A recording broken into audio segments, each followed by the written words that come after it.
Good morning. Welcome to the First Unitarian Universalist Church of Lynchburg. Here we gather in a spirit of freedom and friendship.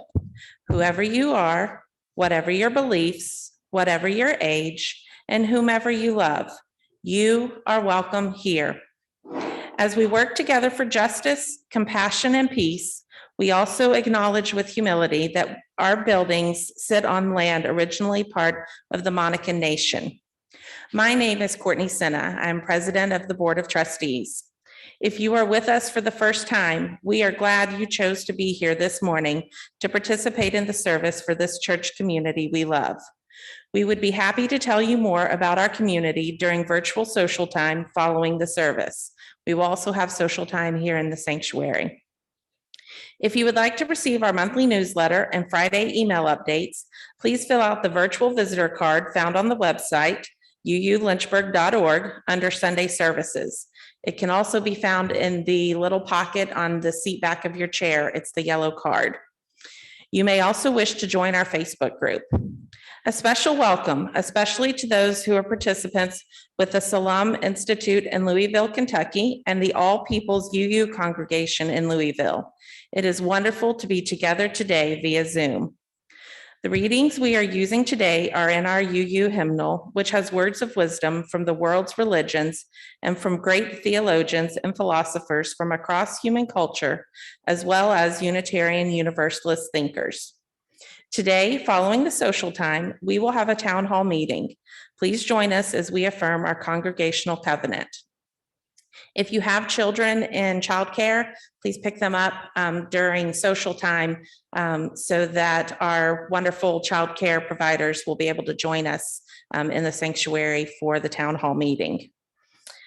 I invite us to release our worries about the world and our own lives as we enter into the service by taking some slow, calming breaths.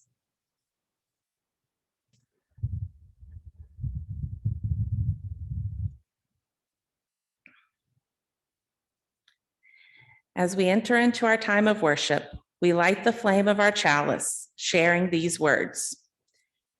May the light we now kindle inspire us to use our power to heal and not to hinder. Yes, and not to curse, to serve you, O Spirit of life. Yeah, for a little bit. It's my first time. Our opening words this morning are from the Indian mystic Sufi poet Kabir. Though honored as a Sufi, Kabir is also considered a Hindu Brahmin saint, which speaks to the universal teaching shared by religious traditions.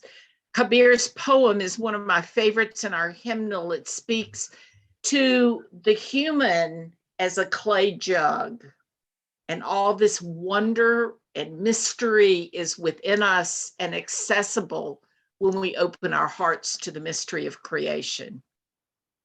It's clay jug.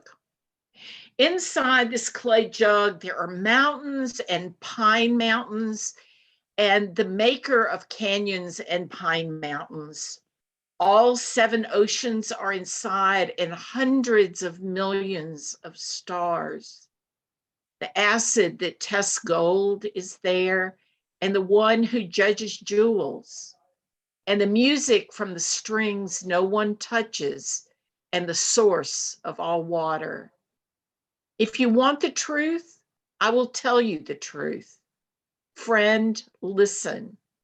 The God whom I love is inside. Our opening hymn is taken from a poem by Jalaluddin Rumi, the 13th century Muslim poet, theologian, and Sufi mystic. When I first became familiar with this hymn, which is a poem put to music, I didn't like the phrase, "Ours is no caravan of despair." I'm not really sure now why I didn't like it, but as I learned more, I realized the lines that follow are, even though you've broken your vows 1,000 times, come, yet again come. This speaks to the understanding that Allah, God in Arabic, is merciful and compassionate. Indeed, ours is not a caravan of despair, because though human, we receive mercy and compassion even when we fail to live up to the vows we make. Let us now join in singing, Come, Come, Whoever You Are.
Good morning. Now it's time for All Ages. This morning, I'd like to talk about one of the traditions in the Islam faith called Ramadan. We know that different cultures and people have different ideas about how and when children are grown up. All Muslims fast during daylight hours during Ramadan. That means nothing to eat or drink all day long. That would be hard for many of us to do. But many children who are Muslim in countries around the world are proud of when they feel that they're old enough to fast during Ramadan. It is definitely a sign that they are grown up. They can eat before sunrise and after sunset, but during the day, they cannot. At the end of the day, their whole family and sometimes their entire community will get together for a wonderful, yummy, delicious meal. Fasting is one of the expectations of Muslims. Also, during Ramadan, Muslims read the Quran, which is the sacred text of Muslims. Often children memorize verses of the Quran or even the entire Quran. Another tradition of Ramadan is to light many beautiful golden lanterns on the evening of the meal to celebrate the breaking of the fast and lighting the way forward from a time of reflection. This is particularly the case in Egypt, where Ramadan lanterns are made from old glass and copper jars, and festive music is played as they are lit. To this day, it has become custom for children in Egypt to swing their lanterns along the way to the meal or to play outdoors afterwards. There are many stories of how the lanterns became a part of the Ramadan tradition. And I have a lantern here, although it is not exactly the same kind of lantern. You can imagine it might be very similar to this. So one of the stories about how lanterns became a part of the Ramadan tradition is this one. Many, many years ago, there lived a young prince who lived in a great palace with his father, the Caliph, which is a name for the highest Muslim leader. The prince's mother died, and his stepmother was very unkind to the prince. The Caliph was always too busy for the prince, so the little prince thought, sadly, that no one cared for him. On the 15th day of the month of Shaban, the son said to his pet pigeon, "Let's not stay here any longer. Let's run away, because nobody here cares about us." So they both ran away into the jungle. Well, after a long time, they came to a grand palace, which belonged to a lonely and strange creature known as a ghoul. "This is the awful ghoul's palace," said the prince, "but we're very hungry and we're cold, and he might be asleep. Let's sneak in and rest until morning." But the creature wasn't asleep. He was watching them. The prince found a bed and fell asleep. And when he woke up, he was surrounded by golden prison bars. He was in a jail. The ghoul said, "I know all about your evil stepmother and your father who doesn't care for you. I'm so lonely though, so I'll keep you here. I'll keep you here as my pet. The little prince pleaded with the ghoul to set him free. Finally, the ghoul growled, I'll send your pigeon home. If the caliph misses you, he'll follow the pigeon back here and he'll save you. If not, you'll have to stay here with me. So the pigeon raced to the caliph's palace. Since his son had run away, the caliph cried and prayed every night that he would see him before the holy month of Ramadan. On the last night of Shaban, he felt that his son was close. He opened the window and found the pigeon sitting on the ledge. He knew that he had to follow the pigeon, but it was really, really dark. A princess, the caliph's sister, suggested that everyone in the palace would hold a candle and light the way for the father. In moments, the news had spread. Every man, woman, and child held a candle to celebrate the beginning of the holy month of Ramadan. The prince had heard the songs and saw the light from his prison window, and he knew it was his father. The ghoul was touched by the whole scene. He whispered, I was mistaken. Your father deserves a second chance. Go back home. So the young prince was reunited with his father. They returned to the caliph's palace and fasted together on the first day of Ramadan. To reward his loyal subjects, the caliph gave them gold lanterns to put outside their houses. Then he ordered his ministers to light the streets and the mosques with colorful lamps. Since that day, children have bought lanterns to mark the beginning of the holy month of Ramadan. There are many spiritual traditions from around the world that use lanterns and candles as symbols, and the Muslim tradition of Ramadan is no exception. How beautiful it must be to see the copper and gold lanterns swinging in the dark to the rhythm of the beautiful music sung by children. And so it is. Blessed be.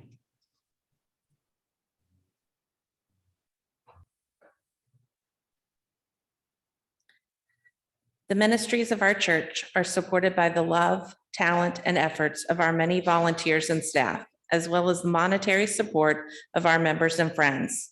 If you have found this church to be of value in your life, then I invite you to use the donate button found at uulynchburg.org for donations to First Unitarian. We will also be passing the offering baskets here in the sanctuary. Just click the button to give generously through any credit card or directly from your bank to First UU, or that would be it.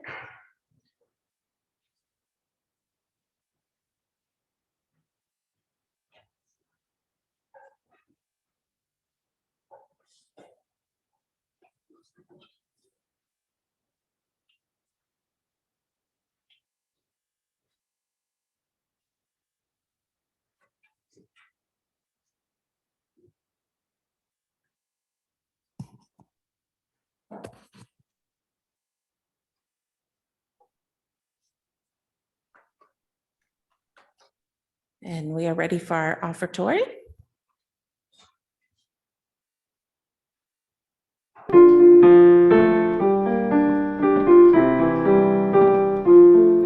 From you I receive, to you I give. Together we share, and from this we live. From you I receive, to you I give. Together we share, and from this we live. From you I receive, to you I give. Together we share, and from this we live.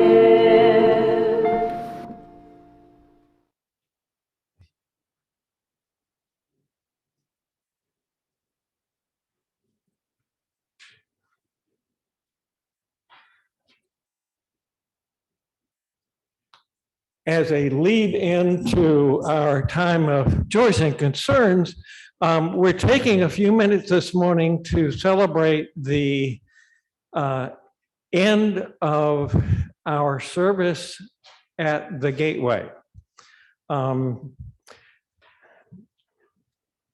Basically, in 1992, the Reverend Bev Cosby, actually, of the Church of the Covenant, who was a moving force for social justice and community service projects in Lynchburg, helped the Gateway program come into being. Jenny DeVries, a member of the UU Alliance at the time, encouraged the Alliance to be a part of the group that helped Gateway lift off. For 30 years, our congregation members have faithfully fed participants at the Gateway, a program that helped men recover from alcoholism and drug abuse.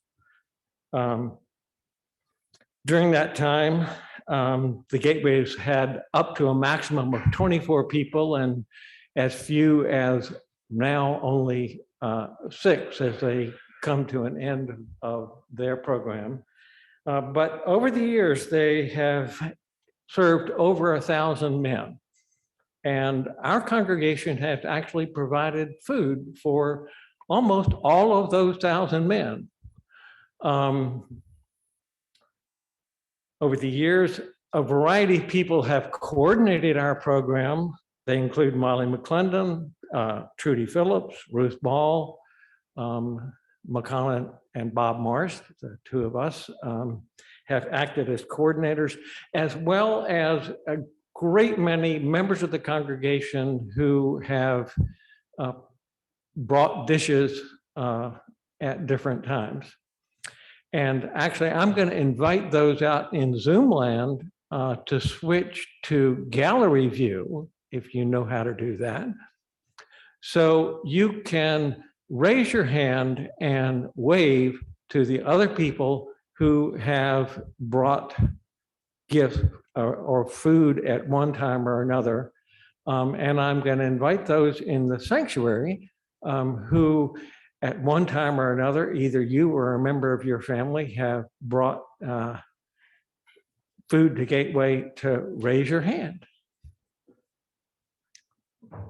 Sure enough, that's the majority of us here. We are very grateful for all the help that members of this congregation have provided so faithfully over the last 30 years. I would mention that for this final time, this Wednesday, we still need bread and dessert. So if anybody feels up for bringing that, they can let me know. And it's actually appropriate in one sense that we honor this ministry to those in Gateway by providing food during the month of Ramadan, which calls Muslims to remember what it's like to be hungry and reminds them to be mindful of those who do not have enough to eat. Thank you.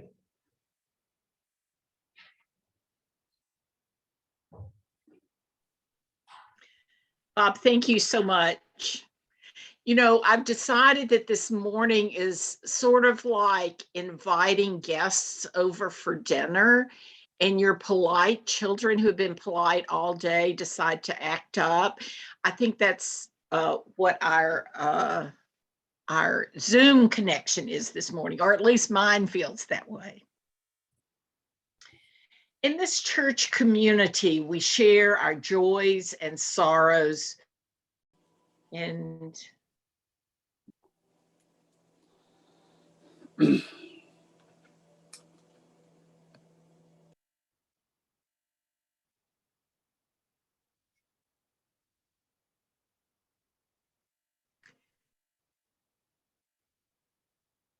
Spirit of life who calls us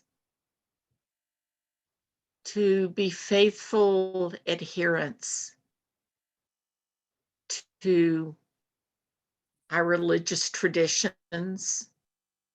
We give thanks to our visitors from the Salam Institute and their work to spread wisdom about the gifts of Islam and during this month of Ramadan.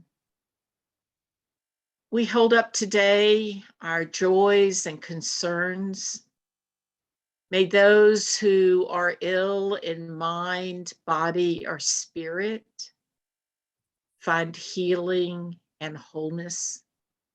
We give thanks for this life, for the wonder and mystery that is all around us as we live and breathe and move in sacredness.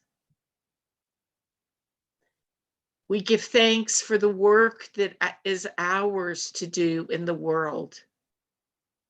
As we live, love in the world, may we find work that helps build mercy and compassion, justice and hope for all people. This we ask in the name of all that is holy. Amen.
I need to ask you, David, can you see and hear me?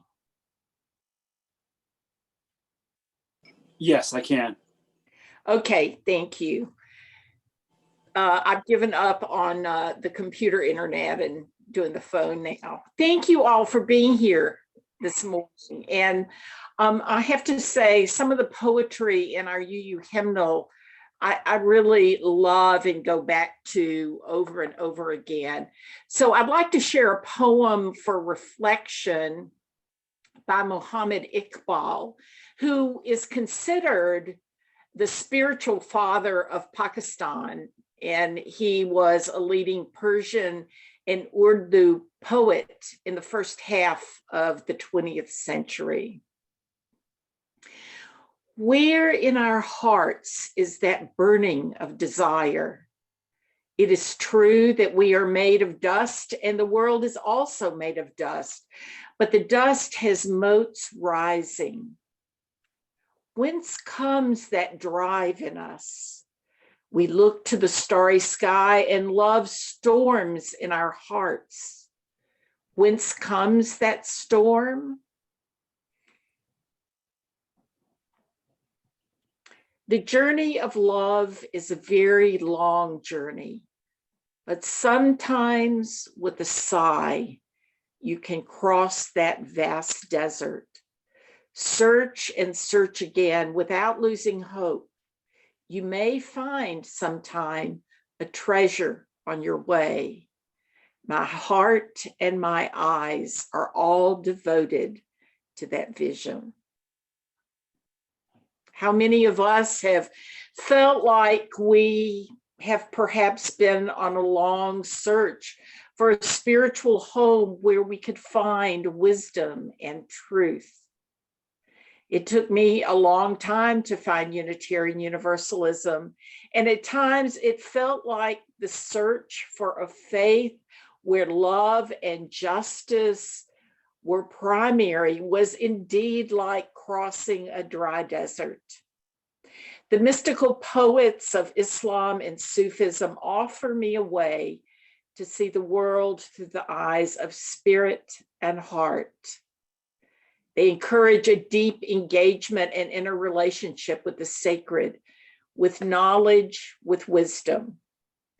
That seeking resonates with our Unitarian Universalist commitment to cradle to grave learning, learning that is both for the intellect and for the spirit.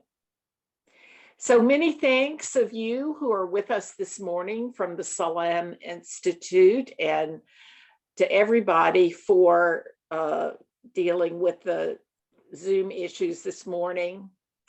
I'm not a scholar of Islam like Dr. Hassan, but I am a student of a Unitarian Universalist Sufi path, committed to finding the intersections between and among religions, as well as learning from the wisdom of many faiths. This morning, we consider the lessons of Ramadan with respect, not appropriation. To seek lessons in the observance of Ramadan that speak to Unitarian Universalists and other people of faith. For those of you who don't know much about Islam, the observance of Ramadan is one of the 5 tenets of Islam practiced by Muslims. The other 4 tenets being a declaration of faith, there is no God but Allah, and Muhammad is his prophet. To pray 5 times daily, to give alms to the needy, and if possible, to make a pilgrimage to Mecca during one's life. Ramadan celebrates the date in 610 of the Common Era, when, according to Islamic tradition, the Quran was first revealed to the Prophet Muhammad. During the month of Ramadan, Muslims the world over are called to renew their spiritual commitment through daily fasting, prayer, and acts of charity. Many Muslims also read the entire Quran during Ramadan. And as Katrina mentioned earlier, many children spend Ramadan memorizing verses from the Quran or perhaps the entire Quran. Although the fasting element is most noticeable, Ramadan is more than abstaining from food and drink. It's a time to purify the soul, to refocus attention on one's relationship with God, and to practice self-discipline and self-sacrifice. It's a time to remember who one is and one's relationship with the sacred. This year, we entered the holy month of Ramadan on April 2nd, and it will end on May 1st. Ramadan is the 9th month of the Islamic lunar calendar, which begins with the first sighting of the new moon. Because of the lunar calendar, we know that the dates of Ramadan move each year. Times is observed shorter days, and other years during the longest, hottest days of the year. I'm fascinated by how communities at different parts of the world adapt to the length of time they must fast each day. Of course, the length of the dawn to sunset fast varies in different parts of the world. Most Muslims fast for 11 to 16 hours during Ramadan. However, in polar regions, the period between dawn and sunset may exceed 22 hours in summer. In areas with almost continuous day or night, some Muslims find the fasting schedule observed in the nearest city that experiences sunrise or sunset, while others follow Mecca time. One of the primary lessons of Ramadan is to gain a deeper understanding of the suffering that so many people in one's community and around the world endure every day. Sadly, since COVID, the number of people around the world who have food insecurity, who are starving, that number is increasing. Though the fast is only during daylight hours, it does give one a sense of the greater reality of suffering endured by so many. Both the fasting and the giving of alms to the poor are meant to help Muslims understand what it means to be vulnerable and to have the means to help others.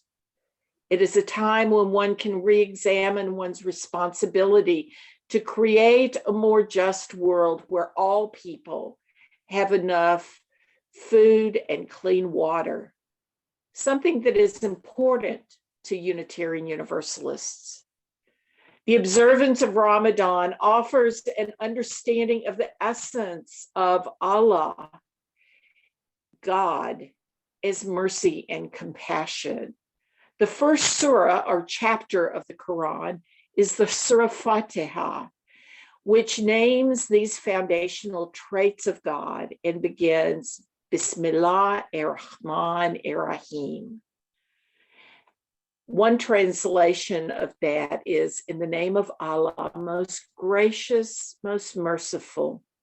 All praise is due to Allah, the Lord of all worlds, the most compassionate, the most merciful.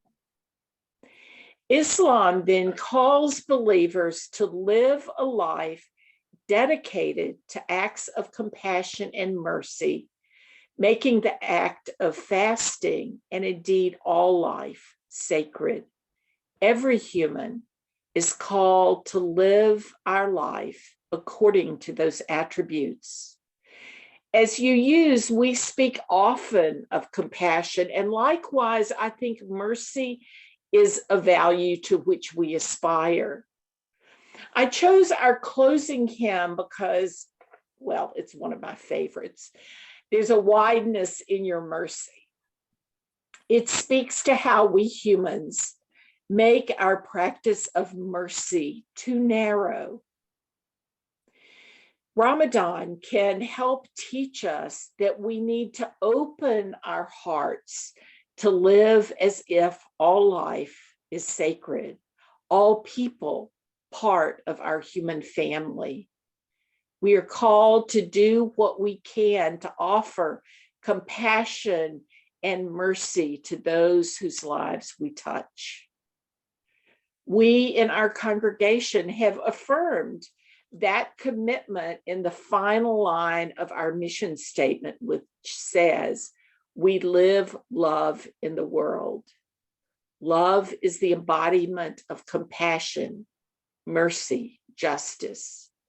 In this commitment, we are in harmony with the ethical edicts of Ramadan and of Islam. The problem, of course, is that we humans are frail. We forget our relationship to God and to humanity. Ramadan is an annual reminder that calls the faithful back year after year. It brings one back to the remembrance that we are all one human family. When one is suffering, we all suffer. Our benediction this morning will be from the words of Sadi. Just one second, I'm sorry. Will be from the words of Sadi, the 13th century Persian poet. And I'd like to share two lines of that now. To worship God is none other than to serve the people. If fate brings suffering to one member, the others cannot stay at rest. So fasting becomes an embodiment of prayer. Or as Cornel West put it, justice is prayer in action. It is intended to instill self-discipline, empathy, and compassion in the individual. Muslims are motivated to increase their generosity during this month. They are encouraged to share the blessings that God has provided them by giving generously to charities, because wealth is regarded as a trust from God. That's a powerful statement in our world today. Wealth is regarded as a trust from God. When the fast is broken with iftar, the meal following the fast, dates are the first thing that's eaten, which commemorate Muhammad's practice of eating 3 dates to break the fast. When I shared an iftar meal at the big mosque in Atlanta, one of our hosts said the dates were a reminder of the dates eaten by Mary after the birth of Jesus. Though many of you may be unfamiliar with how revered Mary, the mother of Jesus, is in Islam, and may not know the story of the birth of Jesus in the Quran, but as soon as Jesus was born, she was weak, and the date tree she was resting against showered dates so that she would have sustenance. After eating the dates, the fourth prayer of the day is recited, and then the meal is served.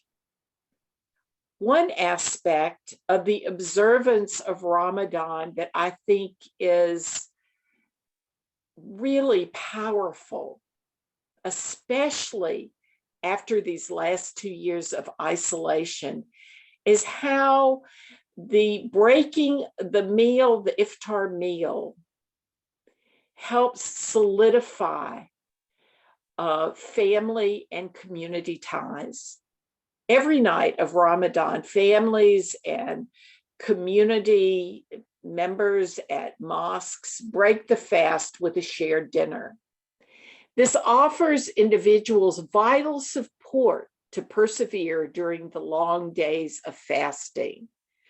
It gives children a rite of passage to achieve, as Katrina shared. And it's wonderful for children when they can finally realize that, oh, we're old enough to fast. This introduces them to practices of the faith.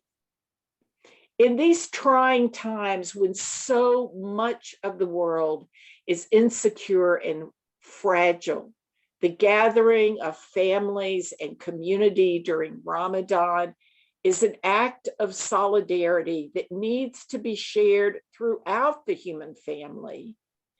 To be honest, in the years since 9/11, when Islamophobia has been so rampant, I think that perhaps the Ramadan meals have been life-saving or emotion saving, psychologically saving for many Muslims in the United States.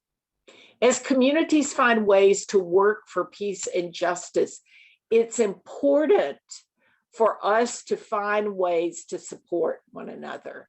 And affirming one another over a shared meal has been one of the most important aspects of being part of a human community throughout history. But I feel sadly that it is something that we do less and less. I hope you have found some ways that the observance of Ramadan resonates with our Unitarian Universalist beliefs. Certainly, it's important for all people of faith to adhere to rituals and observances that help us connect with our sisters and brothers who are suffering. We do this both through fasting, but most importantly, to remember again and again what our core beliefs are. To be recalled to spiritual practices that help us remember our interdependence with the sacred through our relationships with our sisters and brothers.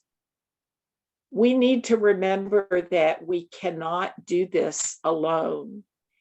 Each of us needs the support of our community of faith to bring us back to who we want to be when we forget, and to give us strength in time when we cannot go it alone.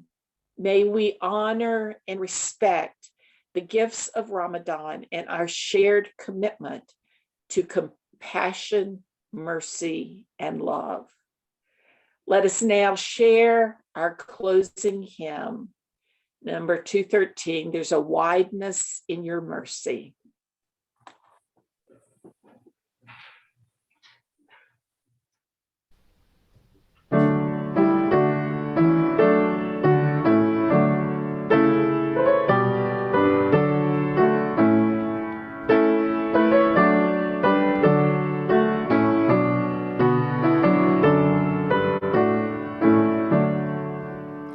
There's a wideness in your mercy, like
After the service concludes with the postlude, just a reminder, we'll have about 10 to 15 minutes of social time in which we can pick up our children from childcare, and then we will commence our town hall meeting.